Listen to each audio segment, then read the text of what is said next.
என்ன பலகாரம் செய்யறதுன்னு யோசனை பண்ணிட்டு இருந்தேங்க. நல்ல வேலையா போச்சு. யோசனையோட நிறுத்து. நீ ஒண்ணு செய். இன்னைக்கு கிழங்கு சாப்பிடணும்னு ஆசையா இருக்கு. செய்து வை. பூரி உருளைக்கிழங்க. நான் கூட அதுதாங்க யோசனை பண்ணிட்டு இருந்தேன். என்ன பொருத்தம் பாத்தீங்களா? ஐயோ என்ன நேத்தி மசாலா தோசை செய்தியே.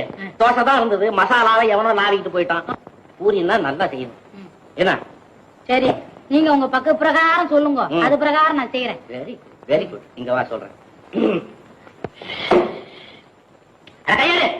சேர்த்து வச்சு ஆணி அடிச்ச மாதிரி உட்கார். எப்படி செய்யணும் தெரியுமா? ஒரு குண்டான எடுத்து ஒரு அரை ஆளாக்கு கோதுமை மாவை போடணும். அதான் எனக்கு தெரியும். தெரியுமில்ல? தலையில கொஞ்சம் தண்ணியை தெளிச்சு 2 உப்புக்கல்ல போட்டு நல்லா பிசையணும். அதான் எனக்கு தெரியுமே. அப்புறம் உருண்டையா உருட்டிக்கணும். அதான் எனக்கு தெரியுமே. அப்புறம் என்ன செய்யணும் தெரியுமா? அதுதாங்க எனக்கு தெரியும். அப்பளா குழம்பு எடுத்து இத வச்சு அப்பளம் மாதிரி ரவுண்ட் ரவுண்டா போட்டுக்கணும். அதான் எனக்கு தெரியுமே. அப்புறம் என்ன செய்யணும்? அதுதாங்க எனக்கு தெரியும். தெரியாது இல்ல? பெரிய குண்டானா ஒண்ணு எடுத்து அதான் எனக்கு தெரியுமே. இதெல்லாம்